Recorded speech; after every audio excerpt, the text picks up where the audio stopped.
Welcome to the Dead Arm Dynasty podcast, where we try to give a refreshingly candid take on the long-term fantasy value of football players throughout college and the NFL for all you Devy League, Campus to Canton, and Dynasty fantasy football managers. We're just three friends who spend all our time talking fantasy anyway, so we figured why not get a few mics and capture our conversations. My name's Rick, and I'm joined by my co-hosts Josh Pecoraro and Jacob Ellis, a.k.a. Jealous. What's going on, everybody? No Rick this week, so it's just your boys Josh and Jealous. Hell yeah. Rick's out in the Pacific Northwest with his beautiful wife on their honeymoon. They were just, they obviously got married last weekend, so as we mentioned in the previous episode, so they're out there having a damn good time. And, PNW. Hashtag PNW, hit it up. Hashtag DAS as well. So it's just, you got 2/3 of your crew here this week. No dirty Rick, but we're gonna make the most out of it. Absolutely. All right, so just Josh, what do you think about some of this crazy news that's come up in the within the NFL? Not even fantasy related, just general NFL news. You got Richard Sherman, who was just arrested late last week on a domestic battery and burglary incident. I guess the judge ended up considering it a misdemeanor, so thankfully Sherman doesn't have to have any, there's no felony charges. But dude, that guy is, you wonder if CTE's got, plays a part in this. Yeah, don't know all the details with it, but stuff's just kind of coming out piece by piece. There's rumors that he was intoxicated. They had slammed like 2 bottles of liquor, and yeah, it's kind of crazy. Yeah. Yikes. But so we got that going on with him, and it's he's never shown any signs that he would be one of these guys to do this. He's graduated out of Stanford, so he's obviously real sharp there. Never, he's his own agent. He doesn't have an agent he knows finances. He can handle all that. He's a sharp dude. So you wonder, one too many hits to the head, and you never know. You see this crazy stuff. Junior Seau, he ended his life. Yeah, no, and he chose to shoot himself in the chest with the shotgun rather than in the head so that his brain could be studied, because he knew he wasn't the same. So you wonder if that has anything to do with Sherman, if he just took, one too many blows to the head. Yeah, no, he was the last person. Mouth kind of dropped when I saw that pop up the other day. It just, yeah, like you said, he's one of the last people I would think that would have something crazy like this happen. But yeah, we'll see. And then following that up, we got some issues with Dwayne Haskins, and I guess his wife punched him in the mouth when they were out in Vegas. He lost a tooth. He got his lip split open. Police were called. So I guess hotel security, Haskins told hotel security, "Hey, I need her out of my room." And yeah, so we got that going on too. Couple fun stories going on in the NFL. Yeah, at least he's got plenty of time to heal up because he's not going to see the field. So, well, you never know how. If Ben, can't throw the ball at all like he couldn't last year, who knows? Maybe we'll see a little bit of Dwayne, but highly doubt that. At least, outside of the preseason, it'll be Ben's show. Oh yeah. Some other, we had a couple intense Bucks games, so let's see how the Bucks can finish off this series. Hopefully they can finish strong. Hashtag Bucks in 6. And then just gonna touch on golf real quick. Had the British Open over the weekend. Phil, day 1, shitting the bed hardcore. He must have, maybe he wasn't feeling so hot after he, had took that beat down between Bryson and Rogers when he was playing with Tom. But yeah, he started off after the first round, tied for last place at 10 over. So yeah, it looked like me out there playing today. It was some rough stuff. But speaking of rough, that rough there too, if your ball isn't straight and it's out there, that's just insane. You're going to break your wrist trying to hit your ball out of there. It's so thick. Well, and that brings me to the other thing that I wanted to touch on in this tournament was Bryson. He hit, I believe, 4 fairways out of 18. in the first round and after day one, calls out Cobra, which is his driver. He straight up said, "My driver sucks." And then Cobra comes out a couple hours later saying, responding to that, saying it's really painful when he says something that stupid, which was an amazing comeback from Cobra to do that. So he's really living up, maintaining that nickname, Bryson DeChambeau. Really making sure that doesn't go anywhere. Right. No, it was hilarious and just comical that he'd blame his driver. I mean, I guess that's what you do when you have a bad round and you're not playing well and spraying the ball all over the place. But it's too bad for Cobra. I mean, I don't know how these guys come out of, especially having that many balls that you're hitting in the rough. I mean, some of that grass is, knee high. Some of it is even like waist high. So not, and it was, you're always going to have those days out there too when it's super windy and everything. So yeah, it was relatively mild there today though. I had it on in the background while I was working, and blue skies at times, just a normal, probably like 10 mile an hour wind. So nothing crazy. There's not supposed to be any that's rain in the forecast. I mean, it's kind of disappointing as a spectator because usually you think the Open and it's 40 mile an hour wind gust, downpour, just chilly. Yeah, the ball won't stay on the green because it's blowing so hard. But it's cool though. It's pretty cool seeing all the tall grass, and then you got the ocean in the background, and probably sea there, I guess. But it's a gorgeous course, awesome. No question. And it's in Sandwich. I mean, geez. Yeah, you can't get much better than some that. Of those bunkers, how damn deep are they? It's like deep. It's like a coffin having to get into those. Getting out or trying to get out of some of those bunkers, it's nuts. I mean, you got 4 foot tall, walls trying to hit out of the bunker, trying to hit off out of one of those. Yeah, I mean, I can't hit out of the sand normally, so I can't even imagine the amount of shots it would take me to get out of there. But sipping on anything over there, Josh?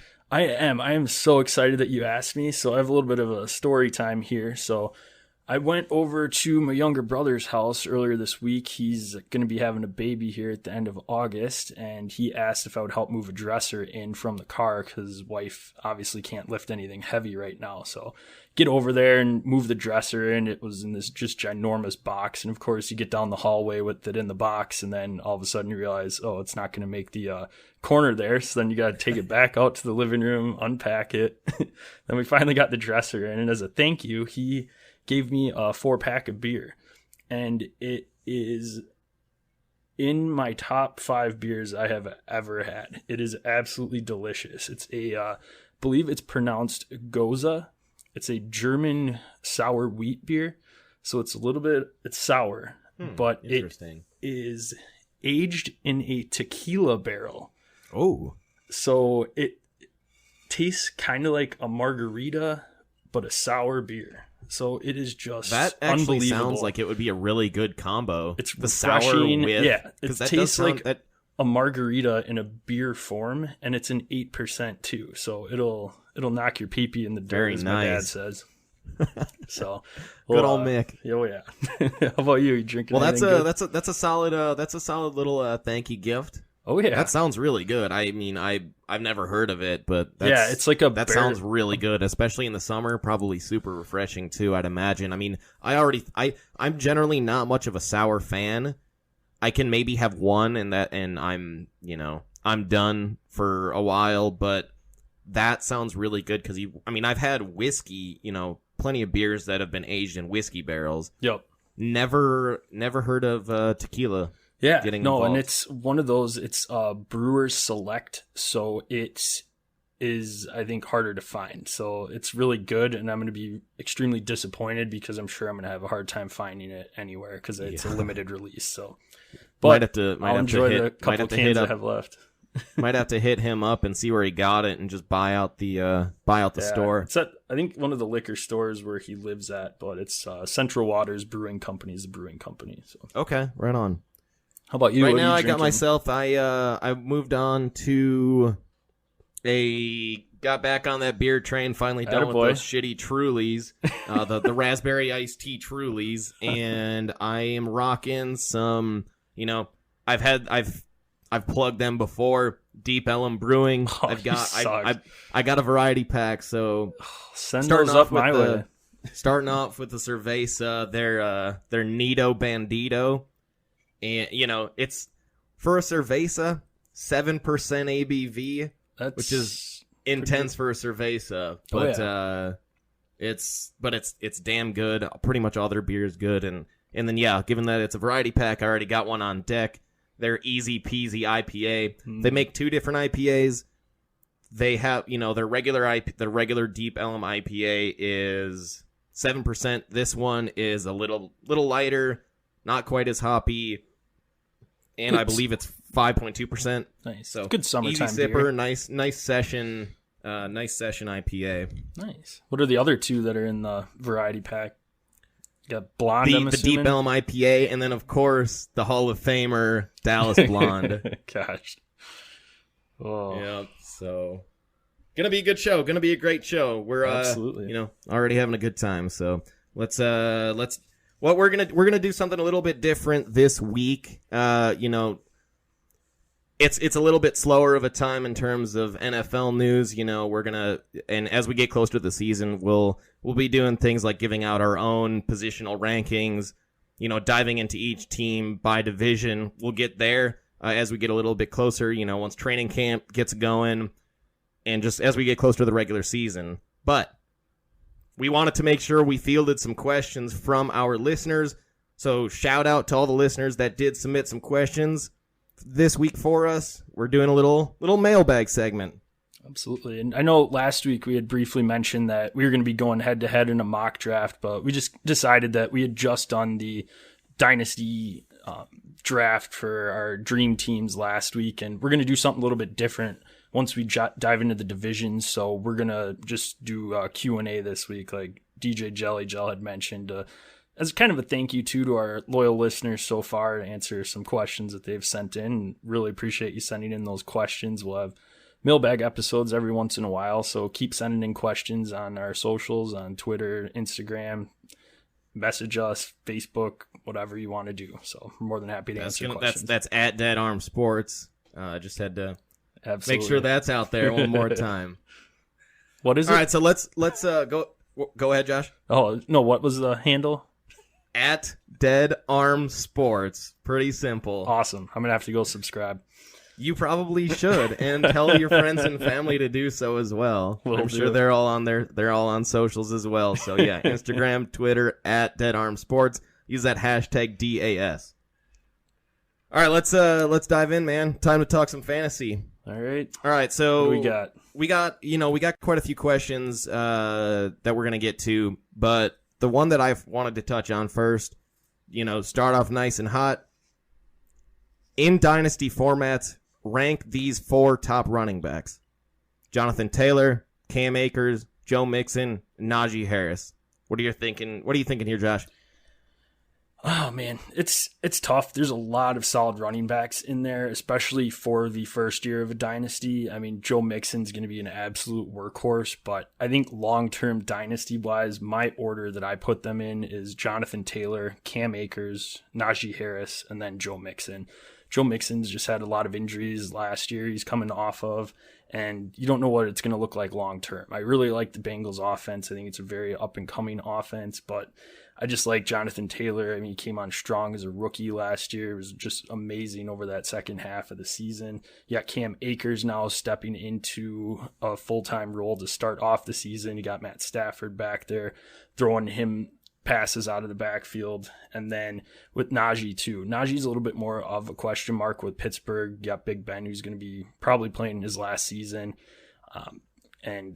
But he's still young, rookie. He's 23 years old. You're going to have him for a while. So that's my orders: Taylor, Akers, Harris, and then Mixon. But they're all relatively close. Other than in dynasty format, I'd knock Mixon down just a little bit. Just with him being 24 years old, he's got some wear and tear on him. You can ride him for a couple more years, but ultimately I think the 3 rookie/second year guys. So what was your order? I had the exact same way.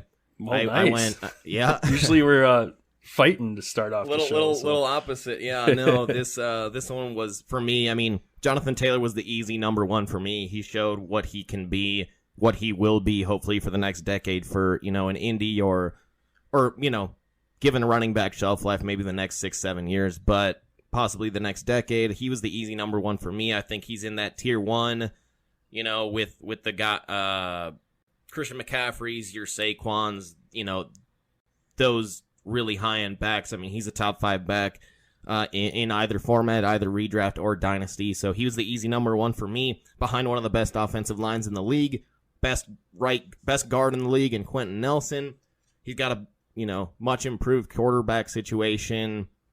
I think in Carson Wentz, I mean, given how washed up Phillip Rivers was, that last year, I think that may have limited some of Taylor, or could have limited some of Taylor's goal line touches, red zone touches, and I think that that's going to be vastly improved this year. 2 and 3 are kind of a toss-up to me between Cam Akers and Najee, but I would personally go Cam Akers. He proved especially the second half of last year, that he can get it done. Going back to what I said in a previous episode, just look at what Todd Gurley did when he was the feature back in LA. I don't know if Cam Akers has that type of talent, the same talent that Gurley has, but there's no question that Gurley got, every opportunity that he possibly could, and I think that they want to hopefully do the same thing with Cam Akers. The other factor for me, reason why I put Najee Harris as the third ranked behind Cam Akers. Yes, he's going to be getting just about all the touches in that Pittsburgh backfield. However, they've got a poor offensive line. They themselves have a very washed up QB. I mean, Ben can't throw the ball more than 8 yards down the field, it feels like at this point. So, yes, he'll get a lot of touches, but I don't know how many of those touches are going to be in the red zone where, let's be honest, you make your dirt getting into the end zone. So, yep. No, absolutely. And then I put Mixon as my lowest ranked of the 4, although I do still think he's being drafted. His ADP is a bit too low. He's he's got a good QB situation, and hopefully that will again, set him up for some more red zone and goal line touches. However, again, injuries always a concern. It's been an issue over the last couple of years for Mixon, and I guess that's why I have to put him at 4. I mean, the talent is there, no question, and it's not like he's off my draft board or anything like that, but that injury concern is too real. Side note, too, if this was redraft format, where would you throw Mixon in? Where would you have him ranked in these 4?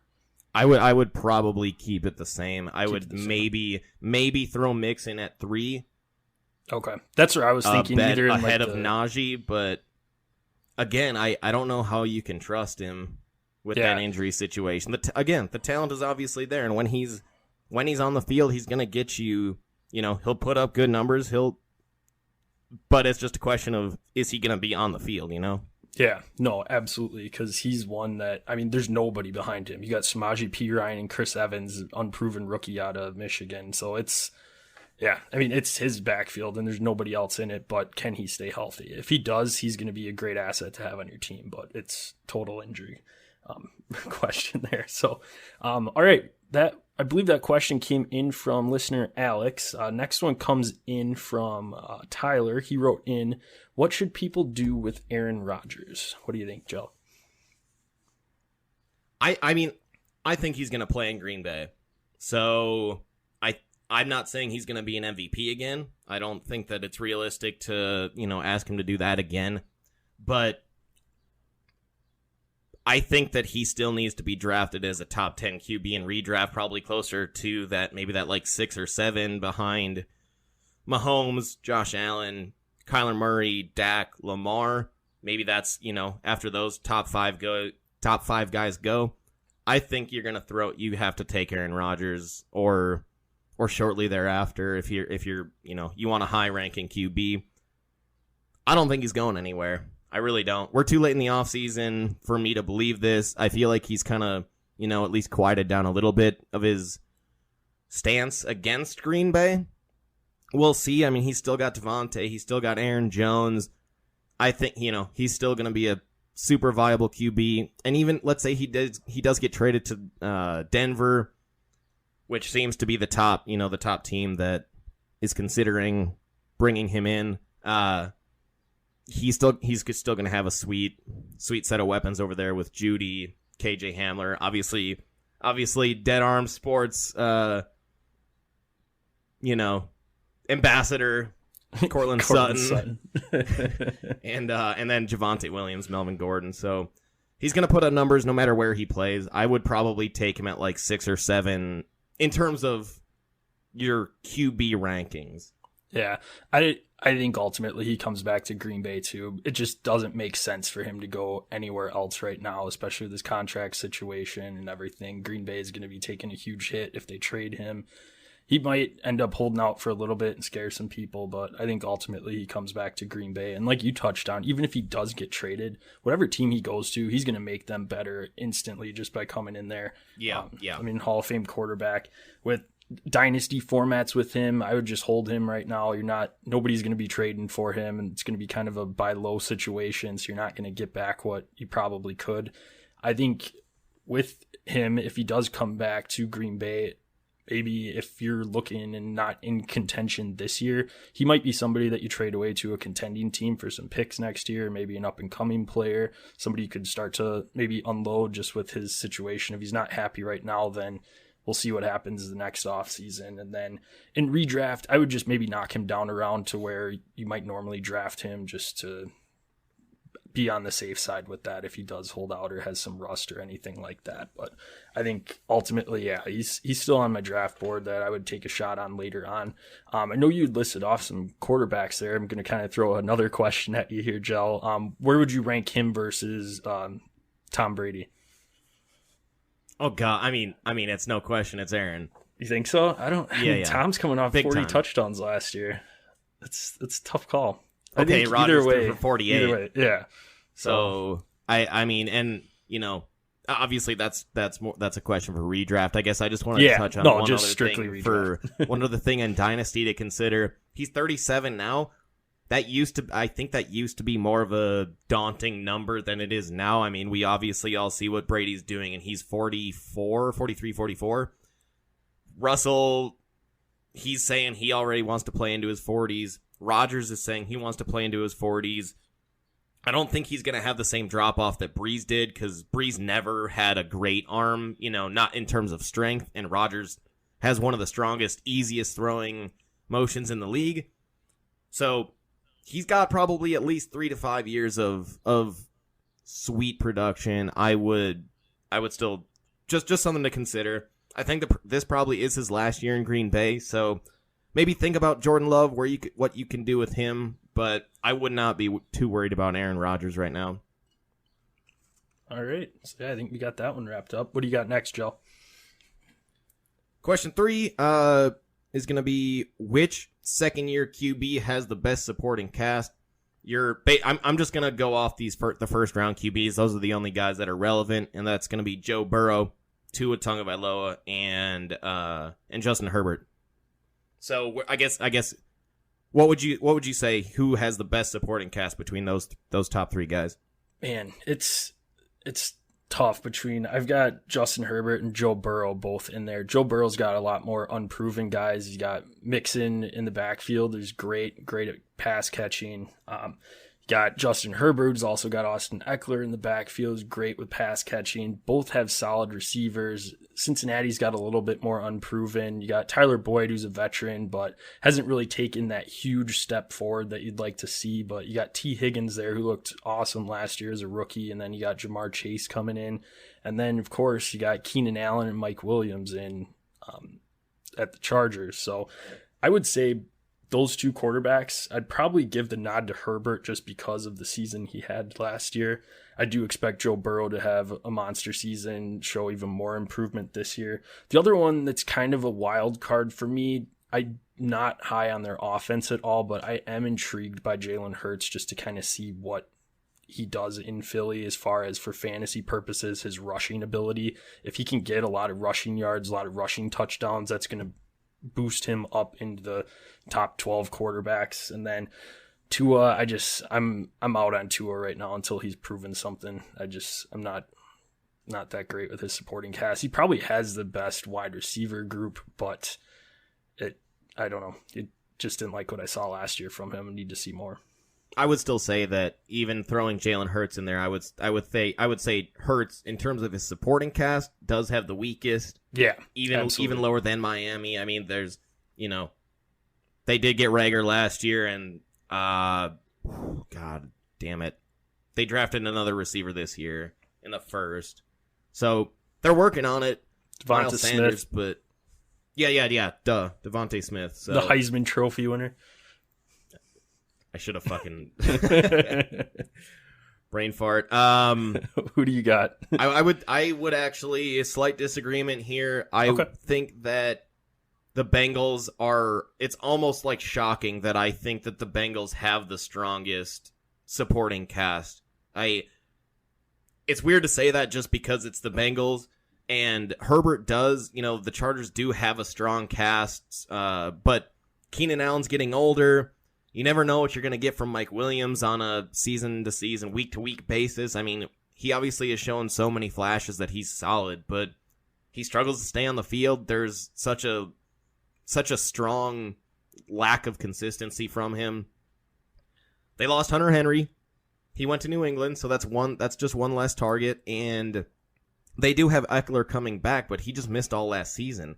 Yeah. So we don't really know what he's going to be. I mean, I think he'll probably come back strong, but he's, it's an unknown at this point.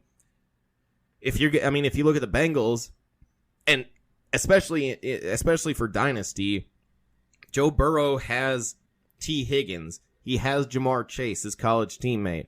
We just touched on Joe Mixon. Both Josh and I are high on him. And Tyler Boyd's been, he's solid. Chris Evans, again, I mean, he's not, he's just a really solid, he'll be a solid second string, third down pass catching back. So I'm actually going to say, I would probably rank them Bengals, Chargers, Finns, and then throw the Eagles in there.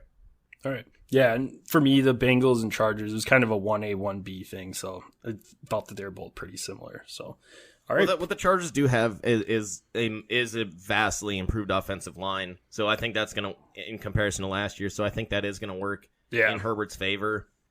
But in terms of just in terms of skill position, weapons, I'm going to go Bengals on this one. All right. Sounds good. Thanks, Matt, for the question. Next question comes up. Our other host, Ricky, wrote in from the hashtag PNW asking a question. He'd like us to rank some second-year wide receivers. We got Jerry Jeudy, Jalen Reagor, Michael Pittman, CeeDee Lamb, Laviska Shenault, and Brandon Ayuk. So what order you got, Joe? I'm going to start off CeeDee Lamb number one. Cowboys are going to throw the ball around. They just signed Dak to that massive deal, and Lamb showed that he's going to be, he's going to be on the field constantly. And he just put up some really sweet numbers last year.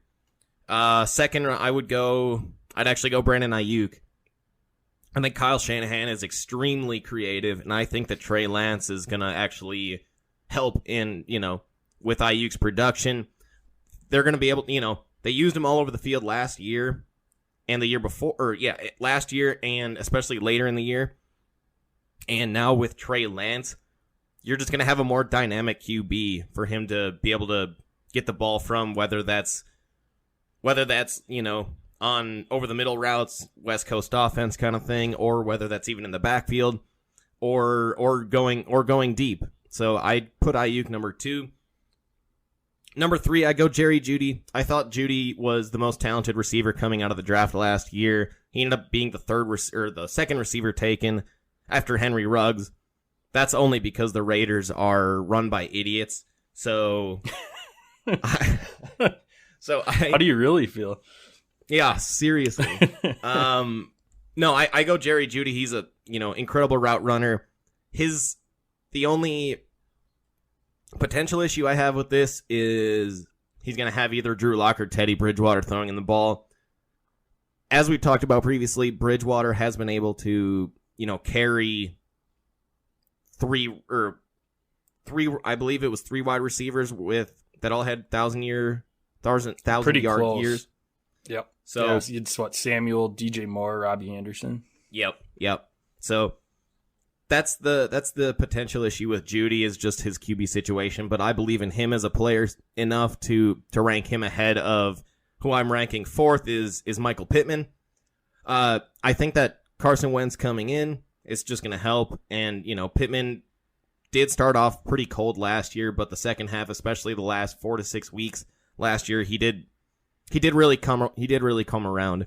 T.Y. Hilton is only getting older and slower and more injury prone, and Pittman's gonna be that wide receiver 1 eventually in Indy, whether it's this year, whether it's the following. So I go Pittman 4. 5, I put in Laviska Shenault. Urban Meyer's probably going to want to use him. As we've also touched on previously, he said that he's been disappointed in DJ Chark's lack of production. So Shenault's going to get more touches, I think, than Chark this year, or pretty similar. More touches this year than last, I believe. But I don't know if his ceiling is incredibly high, so that's why I rank him below Pittman. And then 6, I gotta go Jalen Reagor. With the Eagles bringing in Devontae Smith, we all know that Devontae is going to be their number 1 target, and I think both receivers are pretty limited because, let's be honest, Jalen Hurd, I don't know what, if we can trust him to throw the ball, complete too many passes in the air all season, honestly. Yeah. No, I agree with all the points that you made. I've got a couple different guys switched up from you. I have CeeDee Lamb as my number 1. Same thing you had said. Dallas's offense is great. I expect Lamb to take that huge step up this year and even maybe challenge Cooper for fantasy points. I put Jerry Jeudy next. I really like Jeudy, like you touched on with Bridgewater. He's shown that he's able to support multiple guys.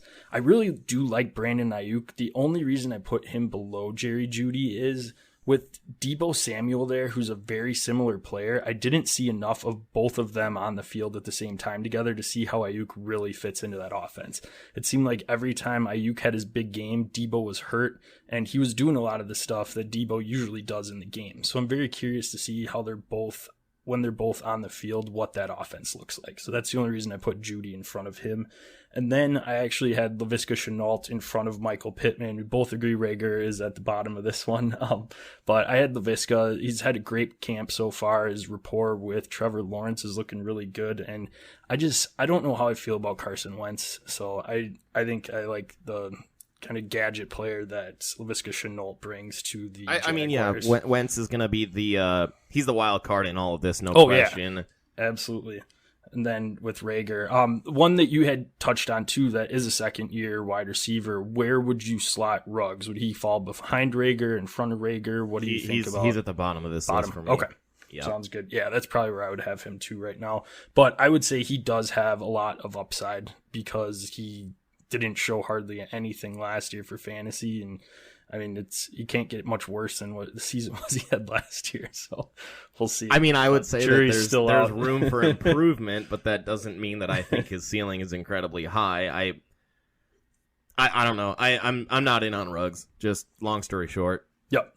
Sounds good. All right. So our next question comes in from Jacob. Let's see here. He wants to know, is it worth drafting a quarterback to have the wide receiver tight end duo? So drafting a quarterback, wide receiver, quarterback, tight end, doing that stack. What do you think? Yeah, I mean, I think it's absolutely worth, targeting a stack. I mean, it obviously depends who your players are available. I mean, you'd probably say this for the top 5 stacks in the league. This is just me going kind of a little bit off the top of my head, doing a little bit of looking into it, nothing too deep, and not in any particular order. Josh Allen, Stephon Diggs, if you can get both those players, that's amazing. Pat Mahomes, Tyreek Hill, same thing. That'd be amazing to have both. Aaron Rodgers, Devontae Adams. We saw what they did last year. I mean, you had the MVP and you had the leader in receiving touchdowns. Matt Stafford, Cooper Kupp. I mean, obviously this is a new one, but that'd be a sweet stack to have as well. And then Joe Burrow and Jamar Chase, or Joe Burrow, T. Higgins. I think that would also be a pretty sweet stack, especially if you're able to get Burrow a little bit later in the draft and redraft. You could probably get him somewhat late. And Jamar Chase, I mean, he was a top 5 pick for a reason. So yeah, we've got a lot of similar ones. Another one I'll add in I had Mahomes and Tyreek down. I've also got Mahomes and Kelsey. Feel free to take that shot too. Yeah, you've got two studs at those positions. Had Allen, Diggs down, Rodgers and Adams. I would concern me a little bit with Matt Stafford and Cooper Kupp. I like it. That should be the duo there to have.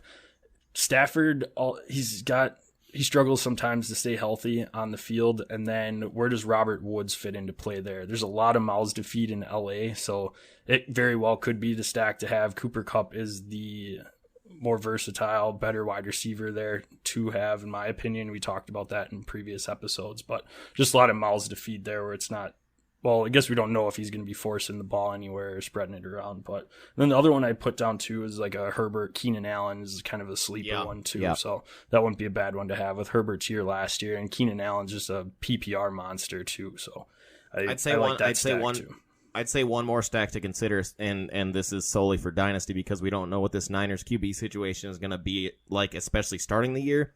Yeah, but Lance and Kittle. I would think about Trey Lance and Kittle. Yeah. No, absolutely. I'd be all in for that too. So awesome. Thanks for the question, Morris. What do you got next, Joe? Well, do you want to take this one? This was the let's go over that the guy we had a question on from one of the listeners. He's in a situation where he was trying to decide his final keeper. And I know, Josh, you've got that list of players that he had. So can you kind of explain that question and touch on who those players are? Yeah, absolutely. So this guy, Brian, is in a keeper league. So it's some sort of point system. We're not exactly entirely sure how it works, but essentially each player is worth points. So he was wondering, he's got 3 combinations of guys to keep. So he wants to know, should he keep Dalvin Cook, Cam Akers, Kenny Galladay, and DeAndre Hopkins, or Dalvin Cook, Cam Akers, Kenny Galladay, and Darren Waller? Or should he keep Julio Jones, DeAndre Hopkins, Cam Akers, Darren Waller, and Kenny Galladay? 3 solid options there. You lean in any which way? I guess it depends on the type of league that this is. I think that if this is Dynasty, I would go Cook, Akers. I assume Galladay is being included in all of this. I mean, because of that point system. Yeah, so I believe you can keep him for less points. That's the assumption, just based off of last year's numbers and how everything shook out. So I guess it sounds like Cook, Akers, and Galladay are three guys that, I think no question you keep Dalvin, you keep Cam Akers, and then Galladay is going to be one of them. So basically we're talking about who that last roster spot would be taken from. Yeah, would be taken between Darren Waller, DeAndre Hopkins, and Julio. Yep. I'm not a Julio fan. It doesn't really work out when receivers change teams too often, especially late in their career. I mean, obviously Randy Moss had that one season where he went the freak off. But then the next season, he really fell off. So Julio's always struggled to hit the end zone, so I'm not in on Julio much this year. So for me, it's between Waller and Hopkins. I guess it kind of depends if it's Dynasty, I'm absolutely going Waller. I think that you could make an argument that Waller would be, he'll be he's going to be a top 4 tight end for, the next 5+ years, I would think. But DeAndre Hopkins is solid too. So if it's redraft, I probably go Hop. If it's Dynasty, I probably go Waller. All right. Yeah, I'm out on that last combo with the Julio, Hopkins, Akers, Waller, Galladay. That just doesn't intrigue me at all. You got to keep Dalvin Cook. I mean, he's arguably going to be the number one running back at the end of the season, so there's no way you can let him go. So you got Cook and Akers. I mean, that's just an absolute stud running back group to have. If you were drafting, there's no way you would get those two guys on your team. So, I mean, you've already got two guys that are going, well, Cook's going first round, Akers borderline middle of the second round. So, and then you got Kenny Galladay, which, it's points wise, I believe that's why he was keeping him. And then I think it doesn't depend on which league. I'm going Waller either way. I would assume that with the tight end premium, it's hard to find a tight end that Kelsey and Kittle are probably being kept in this league. So Waller's the top tight end that's going to be on the board if you let him go. So I just think just having him, just a PPR machine, he's the number one target in Oakland with Derek Carr. You've got 2 good years of production from him right now. I think you got to go Waller there. That's just me, though. You're saying Waller for both either redraft or dynasty? Correct. Yes. Yep. Absolutely. Yeah. You got to take that tight end, and especially when you have him. I think you make the argument that Waller is going to be the second highest producing tight end in the league after Kelsey this year. You know, George Kittle, we don't know how he's going to. I mean, for multiple injuries, he was solid at the end of the year when he came, finally got back in at, I believe it was week 15 or 16. He came in and he was fine. So it looks like he'll come back and be just as productive as he was. But Waller is just breaking out, and he was awesome last year. So, I mean, I think that's a bit of a toss up. I probably would go. It'd be nice to have Hopkins as a wide receiver 1, but having the second best tight end in the league in terms of fantasy, that's hard to pass up. So yeah, and I mean that's something too. Then you got your 2 running backs. You can get more depth in there, and then you're just pretty much going hard wide receiver out of the gate there. Then with Galladay, because it's going to be kind of a crapshoot with him in New York this year. I mean, he's going to be their number 1 target, but you've also got Daniel Jones throwing him the football and not Matt Stafford. So that's not going to work out too well. And obviously there's so many mouths to feed now in New York. I don't know how much production you're going to see out of Galladay. Yep. Okay, moving on. This one's a real doozy and a question that has seemed to have never ever been answered in the history of mankind. Oh boy. How many licks does it take to get to the center of a Tootsie Pop?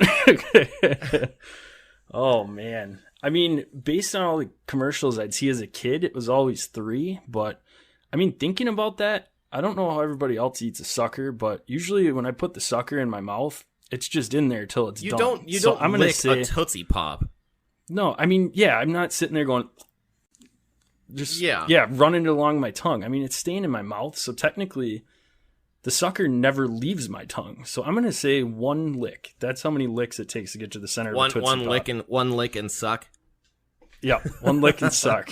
Dirty Rick's not even here. Kissing titties. I know, jeez. Oh, man. He'll be proud of us, though. Yeah, I hope so. What do you think? I mean, I'm whenever I have a Tootsie Pop, I just want to get to the Tootsie Roll. That's the best part. So, I end up sucking on it for a little bit, and then I'll just jump into it like they do in the commercials. Do you have a favorite flavor? That's my next question for you. Ooh. Cherry. Usually the cherry ones. No doubt. Yep. No doubt. What was the brown flavor? The brown one wasn't bad either. Was that just like chocolate on chocolate? Isn't that the chocolate flavor? It must have been. Those are my 2 favorite. Not a huge orange. Grape was okay. What was blue was like a blue raspberry or something too. That one. Actually, you know what? Give me any of them. I love candy. Yeah, if I have a choice, it's cherry all day. And then the chocolate one was pretty good. I don't know. You wouldn't think that would be that good for a sucker, but it was solid.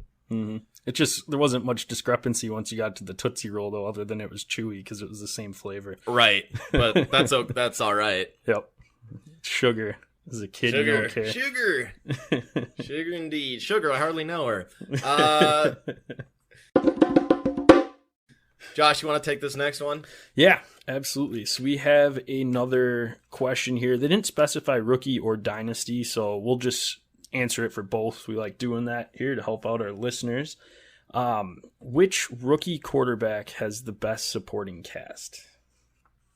So basically, your options out here, you got Trevor Lawrence, Zach, and I'm just going in order of where they were drafted. Trevor Lawrence, Zach Wilson, Trey Lance, Justin Fields, Mac Jones. Just touching on the top 5 guys that were taken. I mean, you had your Kellen Monds out there, your Davis Mills, but we don't really know what their playing situation is going to be like. And when they do hit the field, we don't really know what that supporting cast is going to be. Yep. It's clear that at least the top 4 guys are going to see the field this year. Mac Jones probably will see the field this year. What do you think here, Josh?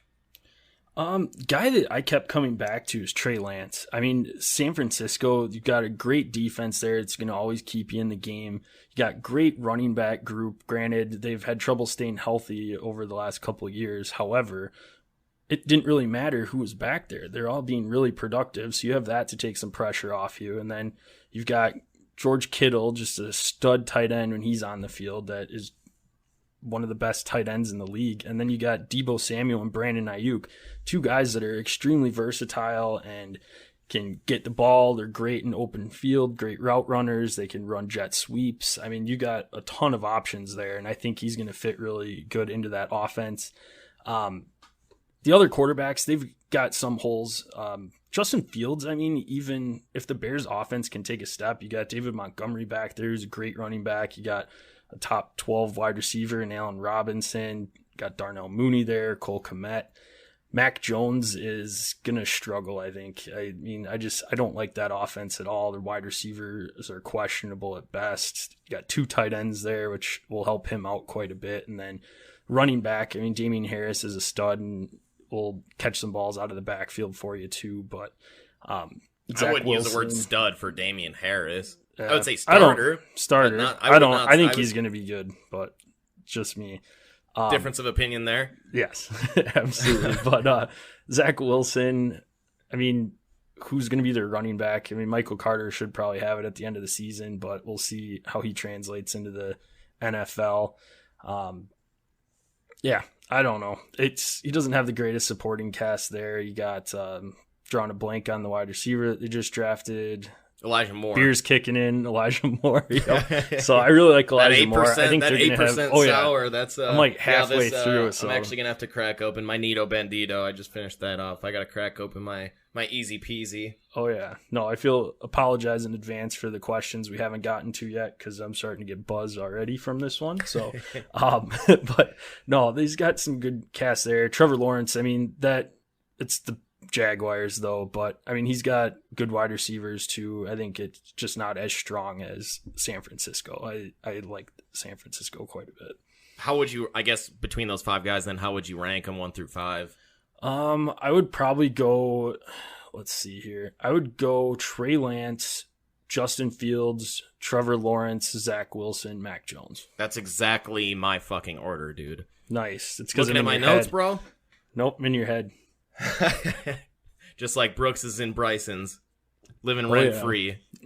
Yeah, I mean, Trey Lance, I think, has the best supporting cast. He definitely has the best running back room between Trey Sermon, Raheem Mostert, Jeff Wilson when he comes back, and the low-ranked Wayne Gallman. But that's still 4 backs that would all see the field. I mean, obviously Jeff Wilson's hurt, but he should hopefully be back in, for hopefully the playoff push. If you need to jump on a back and there's injury issues in that backfield, maybe it's just something to consider. But don't draft him. See what you can get for him off waivers if you can get him off waivers later in the year.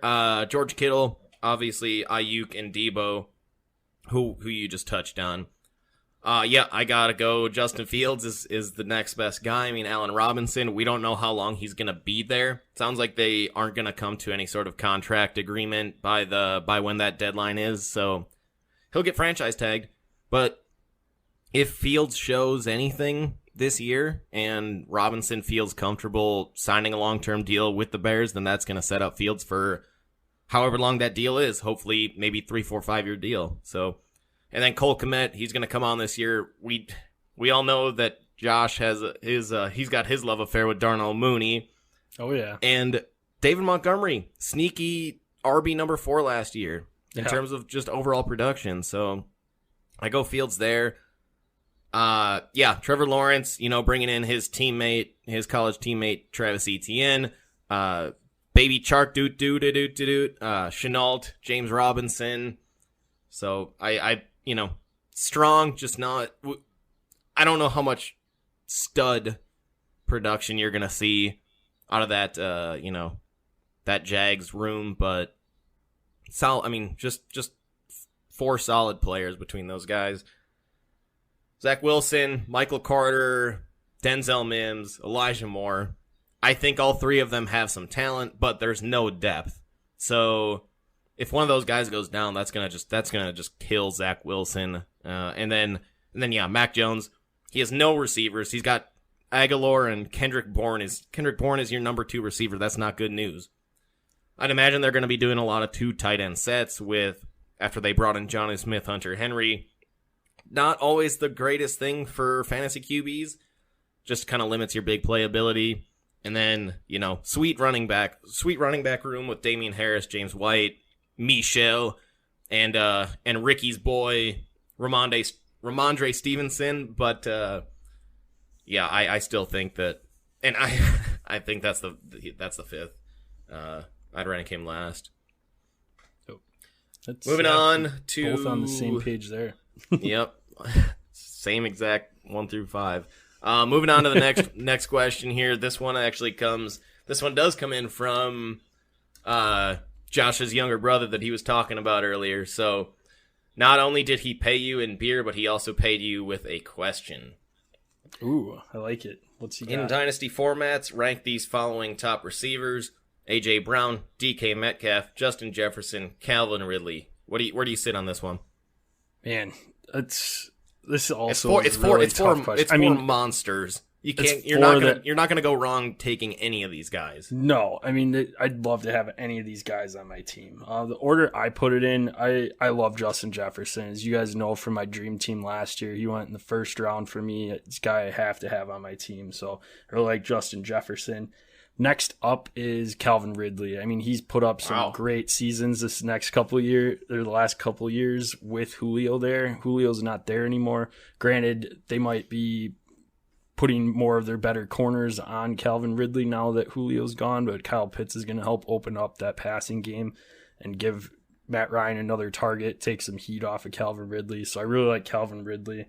And then I've got A.J. Brown next, and then D.K. Metcalf. A.J. Brown's got a great rapport with Tannehill. Even with Julio coming in, doesn't really scare me. I think Julio's on the back couple of years of his career. And I have D.K. last, which granted, just because he's last, I would absolutely love to start off a Dynasty team with DK. I just think it's a little bit more of inconsistency up in Seattle with that offense. He had a great first half of the season last year, and then all of a sudden just kind of tailed off towards the end. They started spreading the ball around more, running the ball a little bit more, and then they just got a new offensive coordinator coming in this year that they said that they wanted to get back to the running game. So, I mean, Russell Wilson's a great quarterback, and if they let him cook, as the kids say. Oh my God. DK would be probably at the top of the list, but just with the offense that they're in, I have DK last, but it's not. They're all very, very close. We actually have a very different order here so this is a little bit of a disagreement here. Myself, I go AJ Brown number 1. He's obviously got something great going on with Tannehill. The talent is obviously undeniable. Derrick Henry at some point isn't going to be, they can't run the ball 400 times with him every year. So, he's going to eventually fall off, and that's going to work in A.J. Brown's favor, and they're going to actually, they're going to throw him the ball more. Do you think Derrick Henry's running opens up the pass game for him, though? Or if he wasn't there? I do, but I also think that, at least in the middle of the field, but I think that in the red zone, I could see more targets going A.J. Brown's way as Derrick Henry gets older. Yeah. No, I can see that. I guess the potential concern there is that Tannehill could, limit him a little bit, but ever since Tannehill got to Tennessee, I mean, he's been really, really solid. A lot of great production. I'm all in on A.J. Brown. Number 2, that's where I'd put your boy Justin Jefferson. Reason being is obviously I'm just a big A.J. Brown fan, but also B, I don't know. We don't really know what that long-term QB situation is going to be in Minnesota. Yeah, that's the only thing that scares me a little bit. But. I mean, Kirk Cousins is serviceable, and that's obviously who Jefferson's QB was last year when he did put up that monster rookie season. But is Kellen Mond the answer? I mean, maybe he's the next Patty Mahomes. Let him sit a year and. Oh no, no. Mahomes was a top 10 pick for a reason. Yeah, I guess that's my biggest concern with Justin Jefferson, but not too big of a concern. I mean, I still have him ranked right behind AJ. Ranked 3rd, I got DK. Him and Russell Wilson just have something that works. It's the first time that Russell's had, a true superstar, stud, number 1 lock it in receiver. Lock it in. No pun intended. That was. See what you did there. I'm a little proud of myself. I did not. That was not even on purpose. Dad joke on the Dead Arm Dynasty podcast. For all you dads out there, those are the dads out there are Dead Arm Dynasty listeners. So dad joke for the dads. Yeah, DK is my 3rd guy there, and then at 4 I put Calvin Ridley. Biggest reason is Matt Ryan's at the tail end of his career. We don't know we don't really know what the next QB who that's gonna be. I mean, maybe if Atlanta had taken Justin Fields with that 4 overall pick instead of Kyle Pitts, I'd feel a little bit higher on Calvin, just knowing that Fields is going to take over for Matt Ryan at some point, but there's no plan after Matt Ryan. And if you watched him last year at all, it seemed like he lost a lot of arm strength. I don't know if he's going to fall off necessarily as hard as Big Ben has. I think Matt Ryan takes care of himself a lot more than Big Ben does. I mean, Ben goes and, there's this report out from Peter Schrager last offseason that Big Ben's idea of an offseason workout is wake up, do a little bit of yoga, play around of golf, and have a couple beers. So, not exactly taking care of himself. I think Matt Ryan probably is doing a little bit better of a job than that, I would assume. But his arm strength has fallen off a bit, and he doesn't, So I put we just don't know what that QB situation is going to be like after, maybe in the next couple of years. So I put him at 4 on this list. Sounds good. All right. Our next question is a quarterback question. We can, again, wasn't specified, so we can go into Dynasty and Redraft. Listener question, can Carson Wentz be considered a top 10 quarterback? What do you think, Joe? I wouldn't go that high. Top 10 is reserved for Mahomes, Kyler, Dak, Josh Allen, Lamar Jackson, Herbert, Russell Wilson. If we're talking redraft, Russell Wilson, Aaron Rodgers, maybe throw Matt Stafford in there for redraft. But I would say that he's such an unknown. That's the only. I mean, when he put up that MVP season would have been an MVP season a couple years ago before he got hurt. Yeah, he was a very high, he ranked really, really high. I don't have his final fantasy numbers in front of me, but he finished the season really, or I guess through the first 13 weeks or however many he played, he was really solid. So the talent is there. I think it's going to be a great change of scenery moving him out of Philly, away from those douchebag fans, and into Indy, where he's gonna be, he's reuniting with Frank Reich, which is good. And I think that, and there's no question that the weapons that he's gonna have in Indy are far superior to the weapons that he had last year in Philadelphia. So could he be? Yes. Would I draft him as a top 10 fantasy QB? No. Yeah, I think his ceiling is at that like 8, 9, 10 mark if he has just a great year. I don't see him as a top 10 quarterback, and honestly, he's probably off most of my draft boards unless it's a way late pick just for a backup quarterback, just on the off chance that he does resurrect his career from the Super Bowl season before he got hurt. I would not like do your best to not have him be your QB1. Yeah. Oh, yeah. 100%. I'm completely out on him as a quarterback one. But his supporting cast, I mean, you got Jonathan Taylor there to take a lot of heat off of him throwing the ball. T.Y.'s aging. I mean, he was garbage last year, aside from a couple games against Houston and stuff, and just injury prone. Michael Pittman's a great receiver, so maybe he'll build some rapport with Carson Wentz, but I don't really like the supporting cast that much there. I think it's Phillip better Rivers than Philly, though. Yeah, no, absolutely. I mean, Philly, he was throwing to Travis Fulgham, who was cut from the Packers practice squad just a couple years ago, or what was it, probably 2 years ago, and that was his top receiver. So I think there's no question that Indy's supporting cast is a lot better than what he had in with the Eagles. Yeah. No, and Elshon was there too during his years where he was not super old, and he came over from the Bears that Super Bowl season. He was still in his prime then. So, but Carson Wentz, there's a ton more quarterbacks that I think will finish in the top 10. I mean, throw Aaron Rodgers in front of him, Tom Brady in front of him. I mean, then you got all the other guys, Mahomes, Murray, Allen. I mean, I don't see a top 10 finish for Carson Wentz. I mean, that is if he has like the best season he could possibly have. I think that's where he falls into that 8, 9, 10 range. But that's his ceiling, I think, for me this year. I'm on board with that. All right, moving on. This is a guy who's been injured much of the last 2 years. Is Odell Beckham overrated?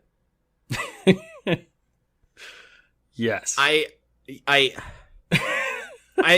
It's so okay for me. It's like I would say like the talent is obviously undeniable, but for fantasy purposes, I mean, half the battle is making sure you get that workload and staying on the field, which he can't seem to do anymore. I mean, the unfortunate thing is I think that his career highlight was that catch on Sunday Night Football against the Cowboys.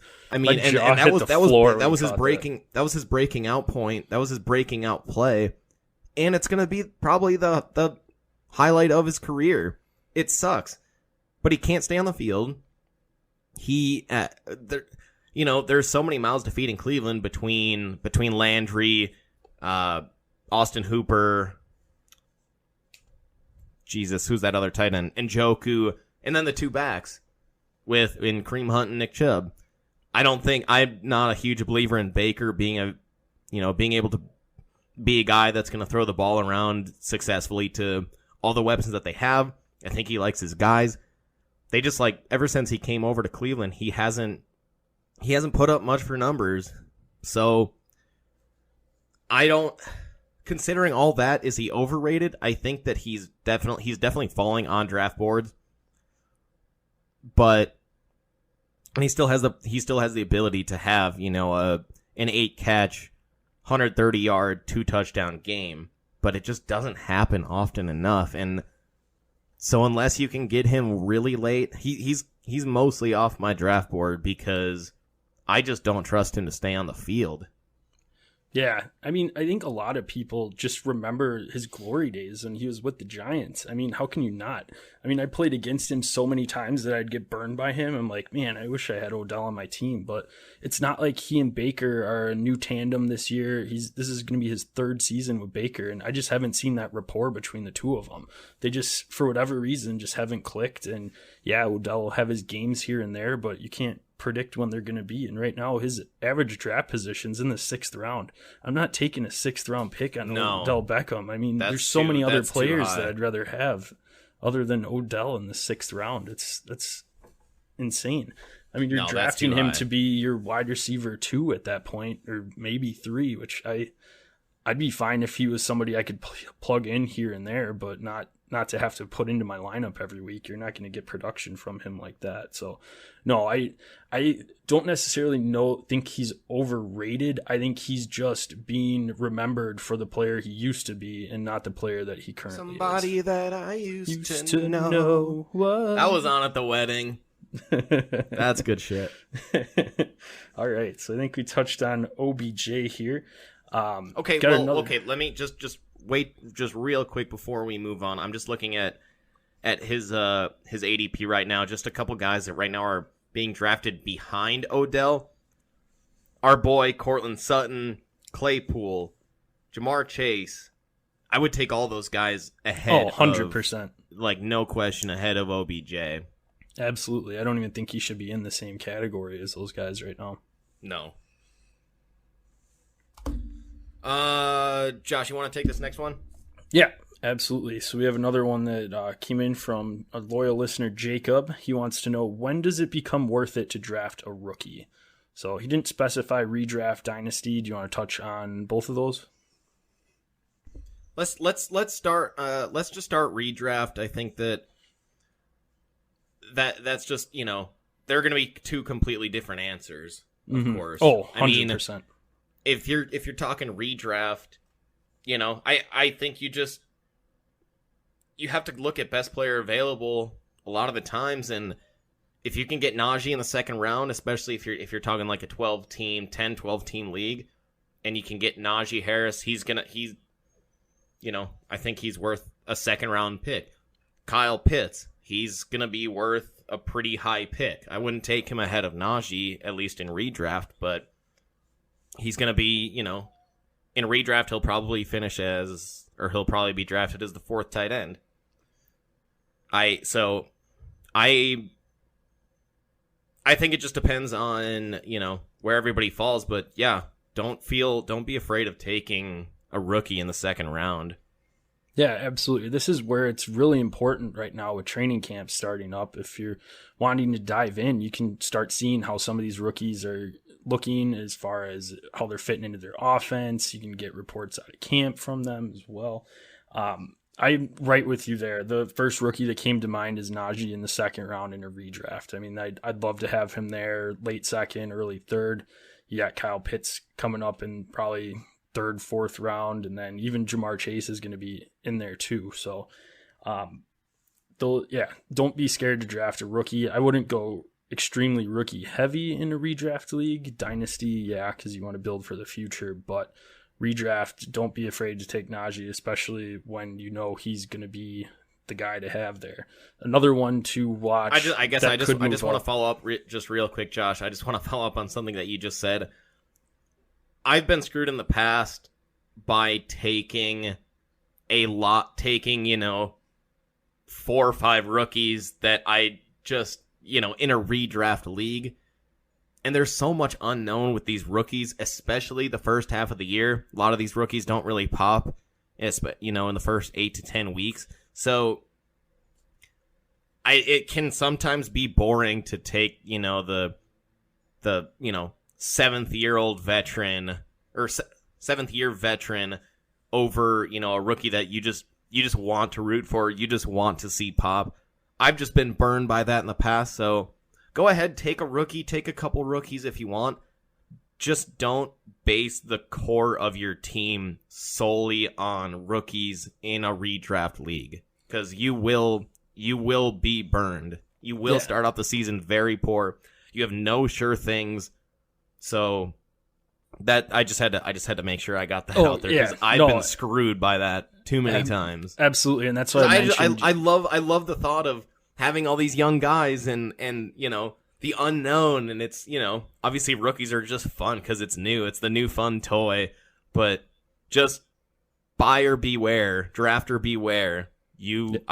I've been screwed doing that. Yeah, and that's what I said, to watch the training camp battles. You can get a feel for who's going to get playing time right away. Those are the rookies that you want to take earlier on in the draft if you're going to take a rookie. You want to take a Najee Harris that's going to be starting from day one. Another guy to really watch is Javonte Williams out of Denver. I mean, I think he's going to be borderline starting right off the bat and get a lot of playing time. So he's somebody that you could look at to take earlier on in the draft. And then as you get later on in the draft, you want to grab some of the wide receivers or running backs that their path's not clear cut right away, but by the end of the season, they could have a very prominent role in their team. Right. To help you out for a playoff push. So, all right. And then, so we'll, enough of the question on the rookies here. We'll jump to the, I think, second to last question we've got. What's that, Jill? What is one defense that you should target, and what is one that you should stay away from? I mean, I try not to draft a defense. It depends if you have a kicker as well that you need to draft, but I don't take a defense until the last round or the second to the last round myself, in these leagues, just because it can be such a crapshoot. I mean, I think we all know that, who the best defenses in the league are. Your Baltimore's, your Seahawks when they were the Legion of Boom, that was obvious. And those are generally pretty solid, pretty solid defenses, but for fantasy as well. But it can be such a crapshoot. I mean, you could have crappy teams that for some reason they still put up good defensive numbers, good fantasy numbers. I mean, you obviously want a defense that's going to force turnovers and get sacks. That's where most of your points are going to come from. But I would just look at the rankings and, wait till late. I'd rather have additional depth at the skill positions than take a defense too early. Yeah, that's how I am too. I'd rather have the skill positions and get some bench depth as the defensive positions, one that you can stream throughout the season based on matchups. Even if you have the best defense in the league, sometimes they're going to be playing against teams that you don't really feel comfortable starting them, and you're going to have to pick somebody up anyway. So I'd rather take a shot on a defense a lot later, second to last round of the draft. Your top defenses this year are going to be the Rams, Steelers, Ravens.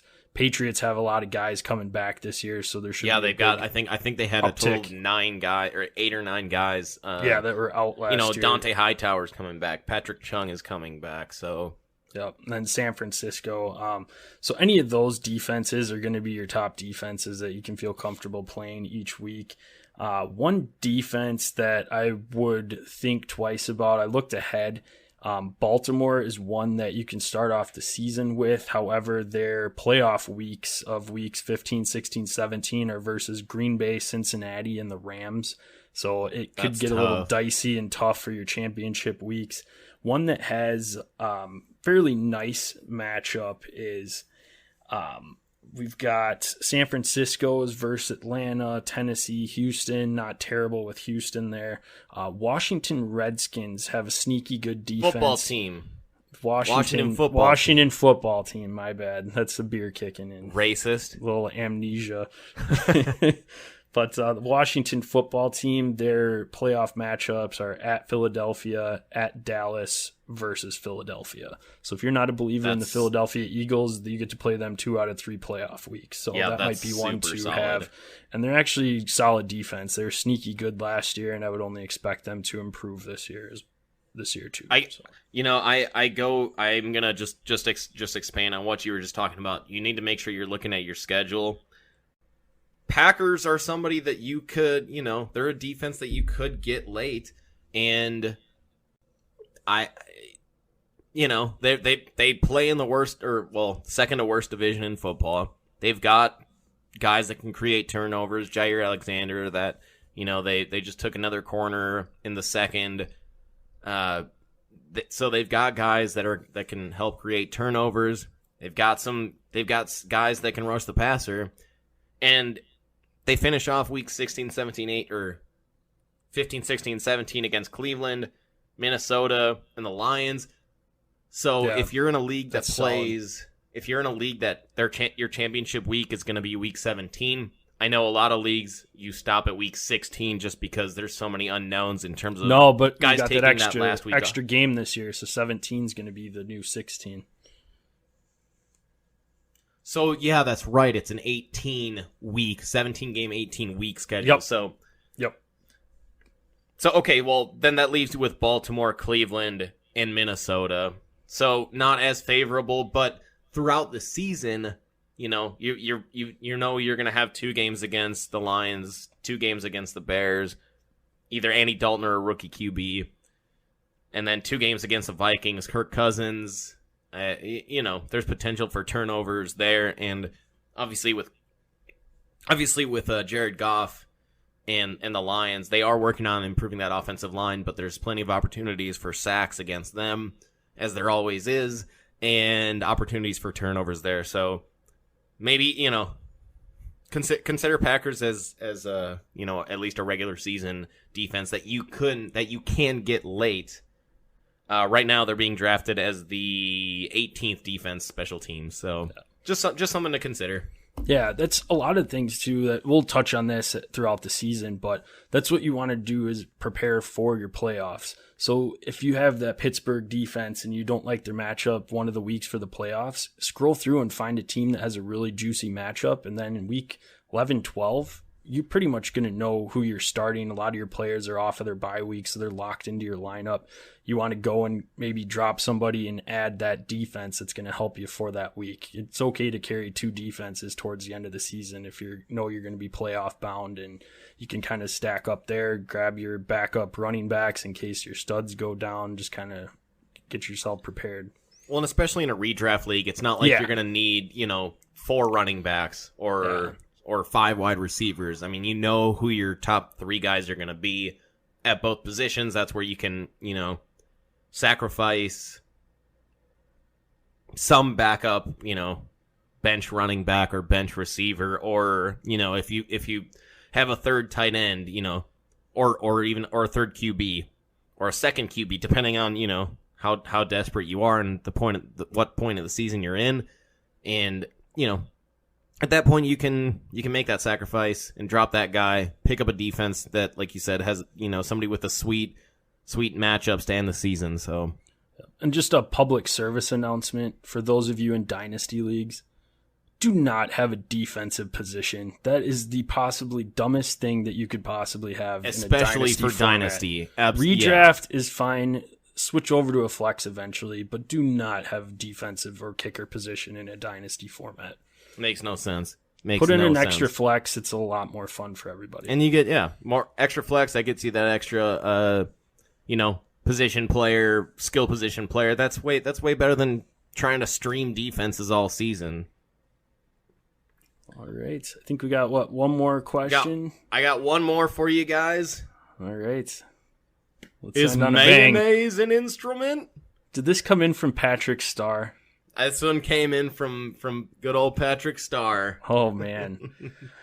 I would say that mayonnaise is an instrument in a kid's band because, you get the spoon in there, you're swirling it around, stir it up, and it kind of makes that farting noise. So every good kid's band when you're a kid, somebody's making the fart noises. So I would say that mayonnaise is an instrument.